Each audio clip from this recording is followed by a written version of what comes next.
Selamat datang pemirsa. Anda menyaksikan Orbit Fakta.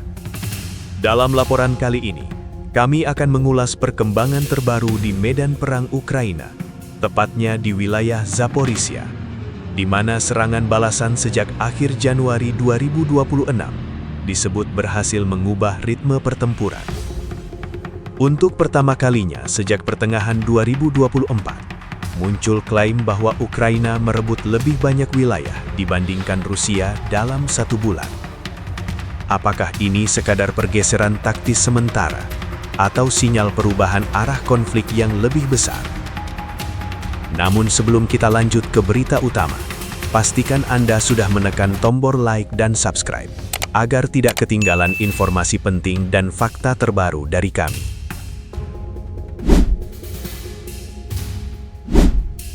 Pada 29 Januari 2026, satu operasi militer yang relatif senyap mulai bergerak di sektor tenggara wilayah Zaporizhia. Tidak ada pengumuman besar di hari pertama, tidak ada klaim dramatis. Pergerakan itu muncul melalui laporan lapangan, potongan video drone dan perubahan kecil pada peta pertempuran yang dipantau berbagai analis independen. Beberapa hari kemudian, barulah pola itu terlihat lebih jelas. Pada 11-15 Februari 2026, analisis medan tempur yang dipublikasikan 17 Februari 2026 menunjukkan bahwa pasukan Ukraina berhasil merebut sekitar 201 km persegi wilayah di beberapa sektor. Laju ini disebut sebagai kenaikan tercepat sejak 2023.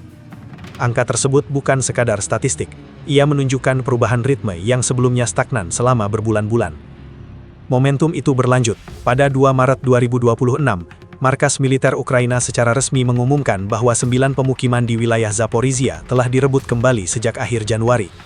Pengumuman ini menjadi signifikan karena untuk pertama kalinya sejak pertengahan 2024, klaim menyebut Ukraina merebut lebih banyak wilayah dalam 1 bulan dibandingkan ekspansi yang dicapai Rusia dalam periode yang sama. Pada hari yang sama, Panglima tertinggi Oleksandr Syrskyi menyampaikan bahwa sepanjang Februari 2026, laju perebutan wilayah oleh pasukan Ukraina melampaui capaian teritorial Rusia.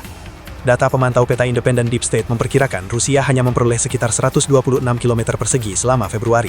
Angka itu disebut sebagai salah satu kenaikan terendah dalam hampir 20 bulan terakhir. Perubahan ini terjadi di sektor yang selama 2024 dikenal sebagai garis tekanan berat. Zaporizhia bukan wilayah simbolik semata. Kawasan ini memiliki arti strategis karena menjadi penghubung antara selatan dan timur garis tempur.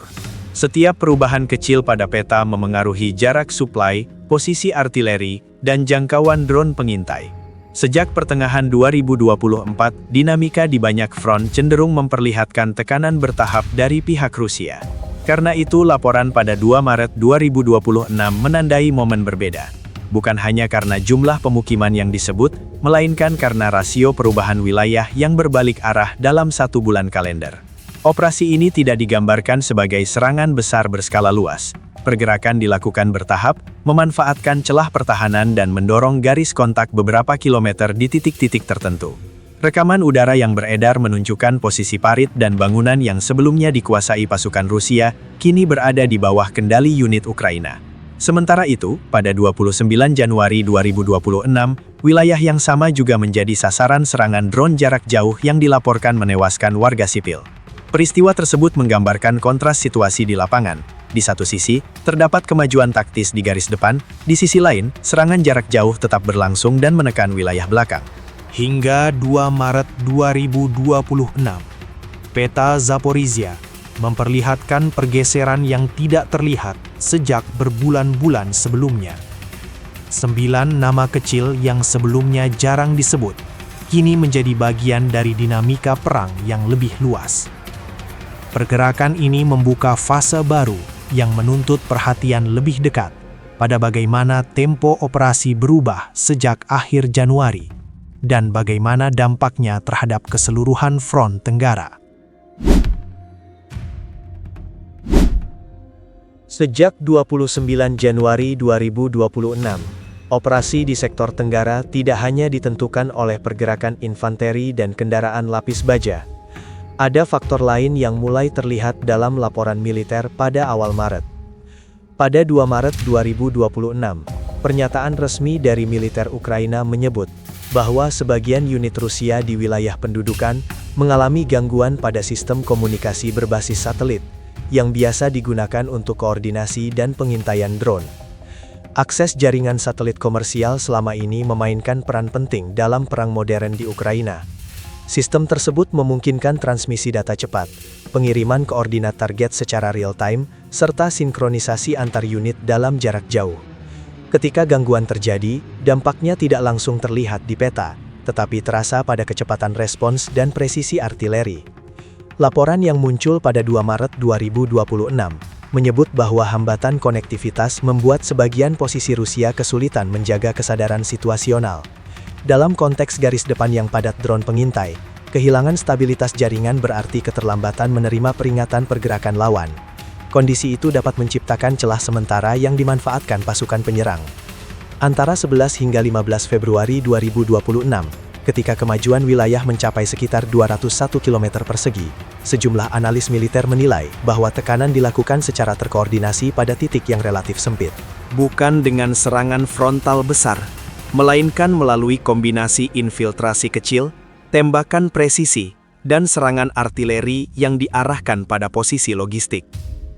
Di sisi lain, pada malam 25 hingga 26 Februari 2026, Institut Studi Perang melaporkan gelombang serangan drone dan rudal Rusia terhadap infrastruktur energi di beberapa kota Ukraina. Peristiwa ini menunjukkan bahwa meskipun terjadi tekanan balik di Zaporizhia, kemampuan Rusia untuk melancarkan serangan jarak jauh tetap aktif. Artinya, front tidak pernah sepenuhnya stabil. Faktor suplai juga menjadi perhatian. Sektor Tenggara memiliki jaringan jalan yang memengaruhi distribusi amunisi dan rotasi pasukan. Setiap pemukiman yang berpindah tangan mengubah jarak tempuh logistik beberapa kilometer. Perubahan kecil itu dapat menentukan efisiensi distribusi bahan bakar dan artileri di minggu berikutnya. Data Deep State pada akhir Februari 2026 memperlihatkan laju ekspansi Rusia melambat dibanding bulan-bulan sebelumnya. Perlambatan tersebut tidak selalu berarti kekurangan sumber daya, tetapi bisa mencerminkan konsolidasi posisi atau pergeseran fokus ke sektor lain. Dalam kondisi seperti ini, operasi terfokus dari pihak lawan memiliki peluang lebih besar untuk menghasilkan terobosan lokal. Pergerakan sejak akhir Januari berlangsung tanpa deklarasi ofensif besar. Tidak ada pengumuman mobilisasi tambahan pada skala nasional. Yang terlihat adalah tekanan konsisten di beberapa titik, memaksa penyesuaian posisi pertahanan. 9 pemukiman yang diumumkan pada 2 Maret 2026 menjadi simbol hasil dari pendekatan tersebut.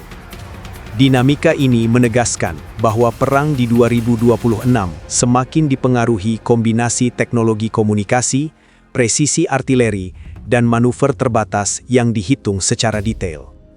Momentum yang terbentuk di Zaporizhia sejak 29 Januari bukan hanya akibat jumlah personel, melainkan hasil dari sinkronisasi waktu, tekanan bertahap, dan gangguan pada sistem kendali lawan yang muncul di momen krusial. Pada 2 Maret 2026, bersamaan dengan pengumuman keberhasilan merebut 9 pemukiman di Zaporizhia, Presiden Volodymyr Zelensky menyampaikan bahwa pemerintahannya telah memperoleh informasi mengenai rencana operasi militer Rusia untuk periode 2026 hingga 2027. Dalam pernyataan yang dirilis hari itu, ia menilai bahwa rencana tersebut akan menghadapi kesulitan dalam pelaksanaannya. Waktu penyampaian pernyataan itu tidak terpisah dari dinamika di lapangan. Pergeseran wilayah, meskipun terbatas secara geografis, memiliki implikasi politik. Setiap kilometer yang berpindah kendali memengaruhi persepsi stabilitas garis depan. Dalam konteks konflik yang telah berlangsung lebih dari 3 tahun, narasi tentang siapa yang memiliki inisiatif menjadi faktor penting dalam pembicaraan diplomatik dan dukungan internasional.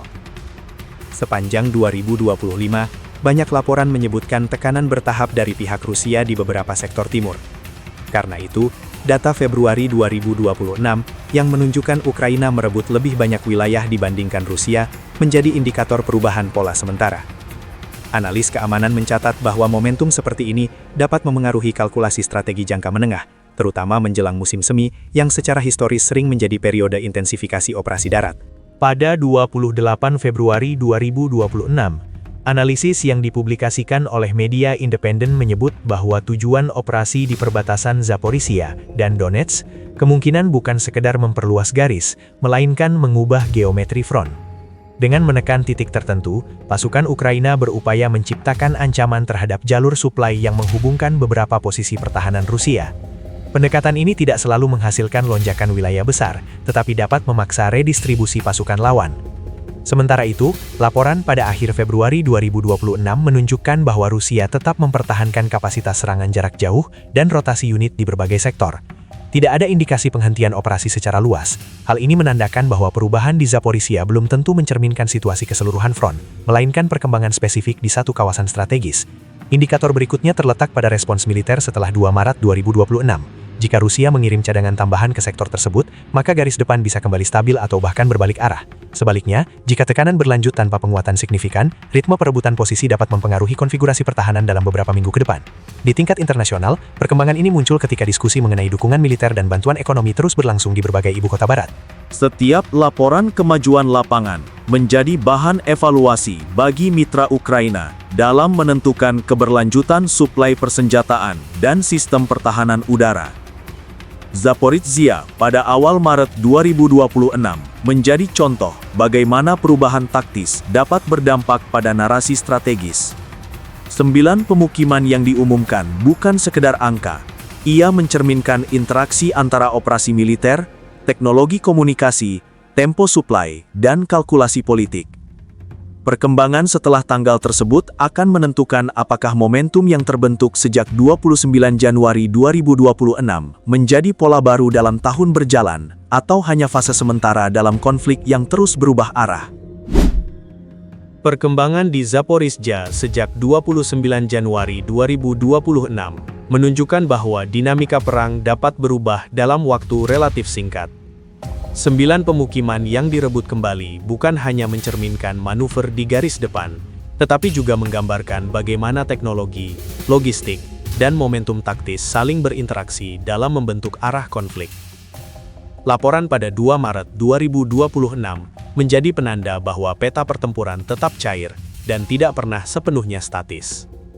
Di tengah tekanan militer dan diplomatik yang terus berlangsung, setiap pergeseran wilayah membawa dampak strategis yang lebih luas. Perubahan tersebut memengaruhi perhitungan kedua belah pihak, serta menjadi perhatian komunitas internasional yang terus memantau perkembangan situasi. Konflik ini tidak hanya berbicara tentang garis di peta, tetapi juga tentang stabilitas kawasan dan konsekuensi jangka panjang bagi keamanan global.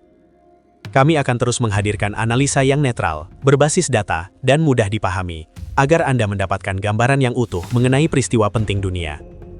Jangan lupa untuk subscribe ke channel Orbit Fakta, dan aktifkan lonceng notifikasi, agar tidak ketinggalan informasi dan berita menarik lainnya.